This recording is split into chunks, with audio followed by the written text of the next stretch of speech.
যে জুলাই আন্দোলনের নেতাদের দল এনসিপি দেশ জুড়ে পদযাত্রা করেছে, গোপালগঞ্জটা বাদ দিলে তার আগে 32টা জেলা পর্যন্ত আমি যতটুকু দেখেছি তাদের এই পদযাত্রা নিয়ে মানুষের অনেক আগ্রহ ছিল, অনেক জায়গায় অনেকে তাদেরকে স্বাগত জানিয়েছেন। আপনার পর্যবেক্ষণ কি নতুন রাজনৈতিক দল হিসেবে এনসিপি যে পদযাত্রা করেছে, মানুষের কাছে গিয়েছে, কাঁঠাল ভেঙে খেয়েছে, নদীতে লাফ দিয়েছে, আমার কাছে মনে হচ্ছে অনেক সাধারণ জনগণ তাদেরকে অনেক ভালোবাসাও তারা পেয়েছে।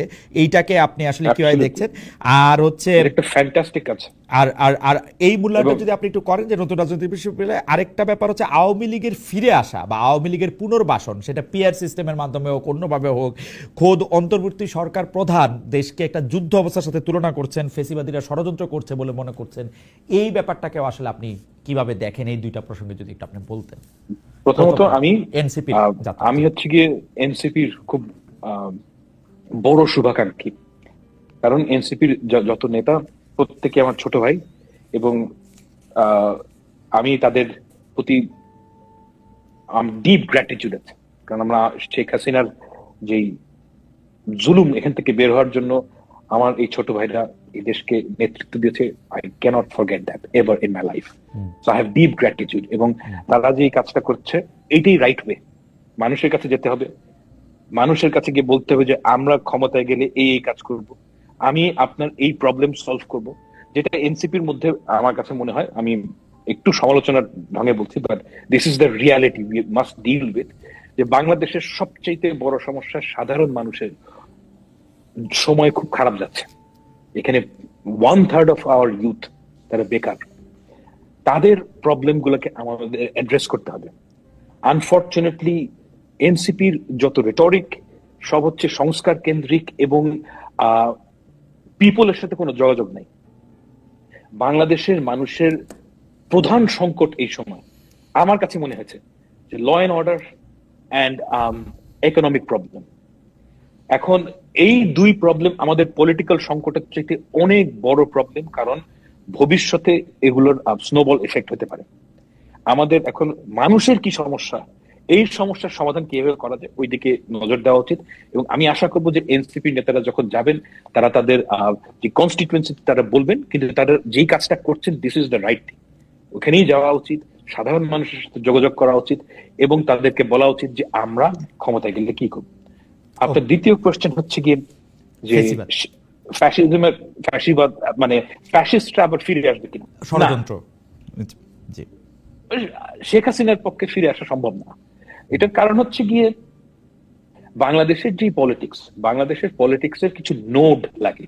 মানে ব্যাপারটা হচ্ছে এরকম যে আপনার কিছু লোকালি কিছু ক্ষমতাধর লোক লাগে যাকে কেন্দ্র করে একটা বড় বলয় তৈরি হয়। এখন এই নোটগুলা বাংলাদেশে আওয়ামী লীগের যে নোটগুলা ছিল তারা সবাই দেশ থেকে পালিয়ে গেছে এবং তাদের পক্ষে দেশে ব্যাক করা সম্ভব না। এই জিনিসটা এবং আমার যেটা অনুরোধ যে বিএনপি, জামায়াত ইসলামী এবং এনসিপি এদের মধ্যে একটা ঐক্য থাকতে হবে যে আমরা নিচের লেভেলে সবকিছু হয়তো ভালো করে আমরা খেয়াল রাখতে পারবো না, that's probably the reality we are dealing with. কিন্তু এই যে নোটগুলোকে আমরা কখনোই এফেক্টিভ হতে দিব না এবং তাদের বিচার করব। এই এতটুকুনি ফ্যাসিস্টদের ফিরে আসার জন্য যথেষ্ট। সমস্যা হচ্ছে গিয়ে যে জামায়াতে ইসলামী এবং এনসিপি এবং বিএনপি এই তিনজনের মধ্যে যে ঐক্য থাকাটা দরকার ছিল গত 1 বছর, সেই ঐক্য শেষ হয়ে গেছে।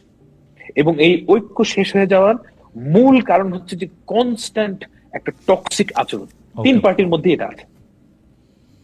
কিন্তু আমি মনে করি না ব্যক্তিগতভাবে যে আওয়ামী লীগের পক্ষে ফিরে আসা সম্ভব, অ্যাটলিস্ট আওয়ামী লীগ নামে। ওকে, আপনাকে ধন্যবাদ। একটা কথা বলতে চেয়েছিলেন হান্নান মাসুদ, শেষ করেন। আমি কি প্রশ্নটা করব নাকি আপনি কথাটা বলে নেবেন? প্রশ্নটা হলো, জুলাই আন্দোলনে আপনারা বঙ্গবন্ধু শেখ মুজিবুর রহমানের ভাষণ কোটেশন উদ্দীপনা হিসেবে ব্যবহার করেছেন। গত 15 বছর আওয়ামী লীগ মুজিববাদ শব্দটি বলেছে কিনা অন্তত আমার মানে আমার জানি নাই, কিন্তু এখন এই 1 বছরে আপনারা এনসিপি নেতারা শতবার এই শব্দ উচ্চারণ করছেন। নিজেদের দল নিয়ে স্লোগানের চেয়ে আপনারা মুজিববাদ মুর্দাবাদ স্লোগান মনে বেশি দিচ্ছেন। আপনাদের নিজস্ব স্লোগান, চিন্তা, দর্শন, নীতি, শিক্ষানীতি, নারী নীতি এগুলি স্পষ্ট না, আপনারা শুধু ওই স্লোগানটাই বেশি দিচ্ছেন। এটার কারণটা কি আসলে? মানে এই মুজিববাদ মুর্দাবাদটা আপনারা মানে কেন এইটারই আপনারা সবসময় সামনে আনতে চান? কারণ জুলাই আগস্ট আন্দোলনের সময় আপনারা বরং আমাদেরকে দাবায় রাখতে পারবা না থেকে শুরু করে আরো অন্যান্য অনেক কোটেশন আপনারা ব্যবহার করেছেন ওই সময় ব্যবহৃত, আমি চাইলে আপনাকে মনে করে দিতে পারি। জি, জুলাই আন্দোলনে আমরা যারা ছিলাম ঢাকা বিশ্ববিদ্যালয় থেকে যে প্রোগ্রাম গুলো হয়েছিল সেখানে আমরা এই কোটেশন গুলা এবং শেখ মুজিবের কোনো কোটেশন বা হচ্ছে পোস্টার কোনো কিছু আমরা ইউজ করি নাই।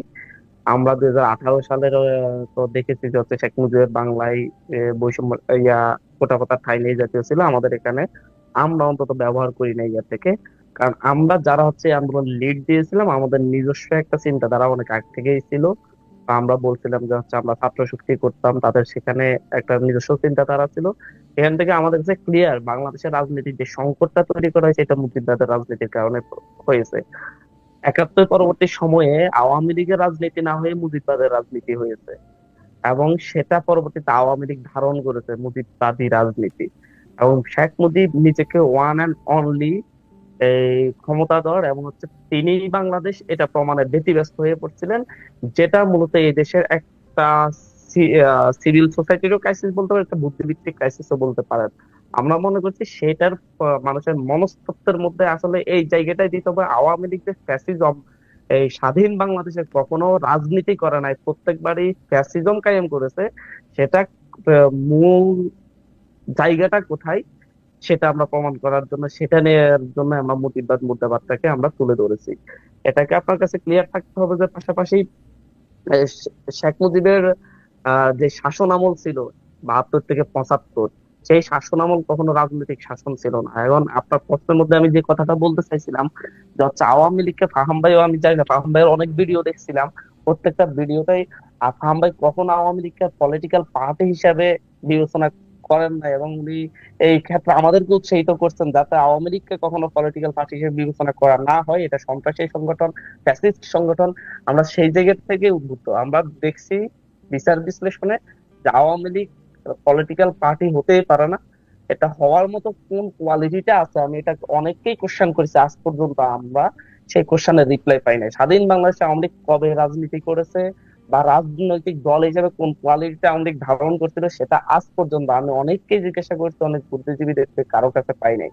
প্রত্যেকবারে আওয়ামী লীগ সন্ত্রাসের রাজনীতি করেছে, ফ্যাসিজমের রাজনীতি করেছে, স্বৈরাচারের রাজনীতি করেছে। এবং আওয়ামী লীগের সর্বশেষ উদাহরণ আজকেও যদি আমি একটু শেষ করি, আজকেও যদি আপনি বলেন যে আওয়ামী লীগের দল হিসেবে রাজনীতি করতে দিতে হবে, আওয়ামী লীগের যারা ছিল তাদেরকে বিচার করে ফেলেন, আসলে বাস্তবতা হচ্ছে আওয়ামী লীগের তৃণমূল থেকে একবার ওয়ার্ড পর্যায়ে থেকে যে নেতাটা ছিল সে আওয়ামী লীগ নামটা থাকতে সে তার অস্ত্রে যে জনজনানি, প্রত্যেকটা ওয়ার্ডের প্রত্যেকটা নেতার হাতে বগিতে রাজনীতি ছিল। গোপালগঞ্জে প্রত্যেকটা গিয়ে একত্রিত হয়েছে এবং প্রত্যেকে যারা আমাদের উপর হামলা করেছে প্রত্যেকটা অস্ত্র নিয়ে হামলা করেছে, অস্ত্র নিয়ে। এটা আপনি যদি হচ্ছে জামাত ইসলামী করতো কিংবা যদি হচ্ছে কোনো ইসলামিক দল করতো তাহলে আপনি এটাকে জঙ্গিবাদ বলে বলে সব শেষ করে ফেলতেন। বাট আওয়ামী লীগ পরিচয়ে আপনাদের বয়ানে আসতেছে আওয়ামী লীগের, ছাত্রলীগের জেলা সভাপতি করেছে, যুবলীগের উপজেলা সভাপতি এই অস্ত্র নিয়ে হামলা করেছে।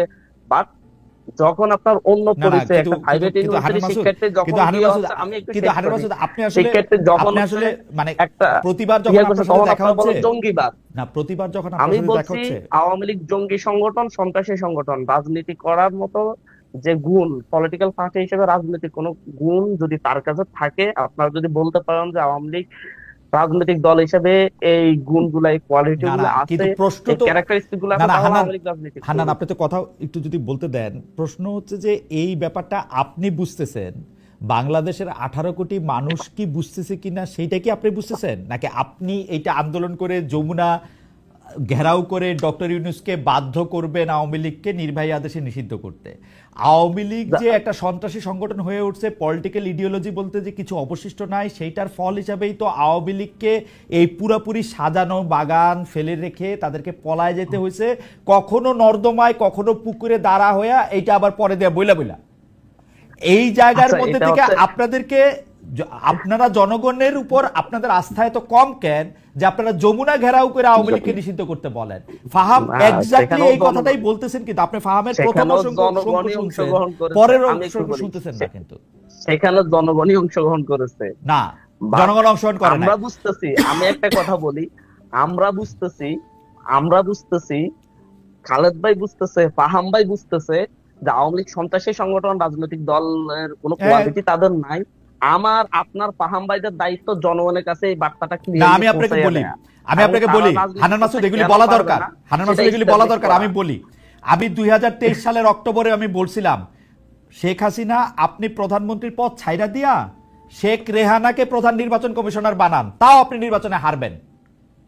জনগণ এগুলি খুব ভালো করে বোঝে, কিন্তু এর জন্য দল নিষিদ্ধ হওয়ার দরকার নাই, আওয়ামী লীগের ভূত সবারে দেখানো দরকার মানুষ নাই। মানুষ তো গ্রহণ করেছে, না, মানুষ এটা মানুষ তো গ্রহণ গ্রহণ করে নাই। করেছে, আপনারা আওয়ামী লীগের আপনারা আপনারা সেটা অকারণে কি কারণে করছেন আমি জানি না।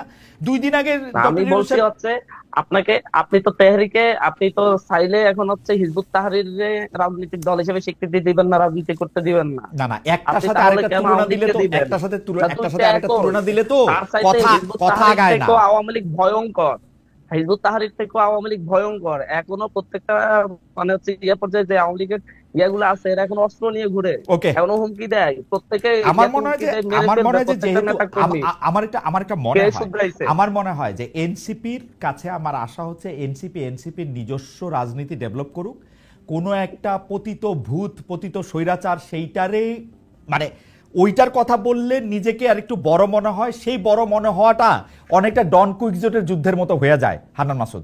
তো সেই জন্য আমার কাছে মনে হয় যে এনসিপির নিজস্ব রাজনীতি আসুক, এবং এইটা আমরা বুঝতে শিখি।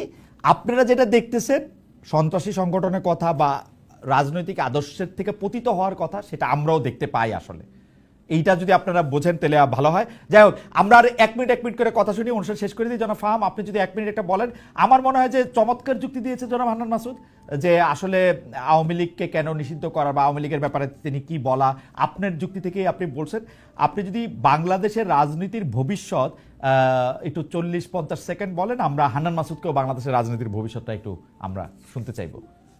বাংলাদেশের রাজনীতির ভবিষ্যৎ হচ্ছে বিএনপি, জামায়াত ইসলামী এবং এনসিপি, এবং এই 3টা দলকে বাংলাদেশে কোএক্সিস্ট করা শিখতে হবে। এবং এই 3টা দলকে অবশ্যই অবশ্যই আওয়ামী লীগের মোডে বিরোধী দল হলে হবে না, কোনো দলকেই না। আওয়ামী লীগ 91 সালে যেই কাজ করতো, ওই রকম প্রতিটা জিনিস আটকে দিয়ে, প্রতিটা জিনিস আমি না খেলে তোরও খাইতে দিব না, এই মেন্টালিটি থেকে বের হয়ে বাংলাদেশের সাধারণ মানুষের অসংখ্য সমস্যা, এই প্রবলেম গুলো সলভ করার জন্য 3 পার্টিকে একত্রে বসতে হবে। এবং আমরা যদি 3 পার্টি একত্রে বসি, আমার কাছে মনে হয় যে বাংলাদেশের এই আওয়ামী লীগের চ্যাপ্টার থেকে আমরা বের হবো। এবং এনসিপির প্রতি আমার অনুরোধ, একটাই অনুরোধ, যে আপনারা জুলাই থেকে একটু বের হন এবং এই কারণে বলছি যে মানুষের উপর ট্রাস্ট রাখেন, যে আমরা যদি ভালো কিছু দিতে পারি, মানুষ এই আওয়ামী লীগের চ্যাপ্টার থেকে অতিক্রম করবে। এটা ডিপেন্ড করে হচ্ছে কি এই 3 পার্টির ঐক্যের উপর, এই 3 পার্টির পারফরমেন্সের উপর। ওই জায়গাটায় ফোকাস করা উচিত যে Awami League is a chapter যেটা শেষ হয়ে গেছে। You have to trust it. জি, ডক্টর সালাম, আপনাকে ধন্যবাদ। জনাব হান্নান মাসুদ, আপনি যদি একটু শেষ করতেন। না, আমি ভাইয়ের সাথে সম্পূর্ণ একমত যে হচ্ছে আসলে বাংলাদেশে যদি হচ্ছে আগামীতে খুব ভালোভাবে চালাতে হয়, দেশের ভবিষ্যৎ নির্ধারণ করতে হয়, তাহলে বিএনপি, জামাত, এনসিপি সহ যারাই ইয়ার বিরুদ্ধে, শেখ হাসিনার বিরুদ্ধে দীর্ঘ লড়াই করতে, তাদের প্রত্যেককে কোএক্সিস্ট করতে হবে, একজন আরেকজনের সাথে মিলেমিশে রাজনীতিটা করতে হবে, এবং সেই পরিবেশটা প্রত্যেকে মিলে তৈরি করতে হবে। এখানে আগে যেমন হচ্ছে বিএনপি আওয়ামী লীগকে শত্রু মনে করতো, আওয়ামী লীগ বিএনপিকে শত্রু মনে করতো, সেই পরিবেশটা যদি তৈরি হয়, তাহলে দেশের জন্য ভয়ঙ্কর পরিবেশ অপেক্ষা করতেছে, এবং সেটা আমরা কেউই চাই না। অন্তত আগামী 10 বছর যে সরকারগুলো গঠিত হবে, সেখানে যেন হচ্ছে অন্তত প্রত্যেকের সাথে একটা ইয়া থাকে, অ্যালাইন থাকে। এখানে যেন হচ্ছে কোনো ধরনের ওই যে ঘাড়ি ভাঙ্গার হরতাল, কোনো ধরনের মানে হচ্ছে ইয়া জ্বালিয়ে দেওয়ার অবরোধ, এই জাতীয় কিছু যেন না হয়, সেই পরিবেশটা তৈরি করতে হবে। কারণ আমার দেশটা ভালো নেই, এবং দেশের ভবিষ্যৎ যদি ঠিক করতে হয়, এই প্রত্যেকটা দলকে একসাথে হয়ে বসে রাজনীতিটা করতে হবে। আপনাদের দুজনকে অনেক ধন্যবাদ, জনাব হান্নান মাসুদ, জনাব ফাহাম আব্দুল সালাম। আপনাদের অনেকগুলি বিষয়, আপনারা অনেকগুলি জবাব দিয়েছেন, নতুন নতুন প্রসঙ্গে এনেছেন, এবং আমাদের অনেক বিষয়ে ব্যাখ্যা এবং বিশ্লেষণ করতে সাহায্য করেছেন। অনেক দর্শক আপনাদের সঙ্গে ছিলেন, অনেক দর্শক আপনাদের দুজনের বক্তব্যই সহমত প্রকাশ করেছেন, কোনো সময় একটু মতবিরোধ দেখিয়েছেন, কিন্তু আমরা নিশ্চয়ই আপনাদের এই দুজন আলোচনার মাধ্যমে অনেক ঋদ্ধ হয়েছে। আপনাদের দুজনকে অনেক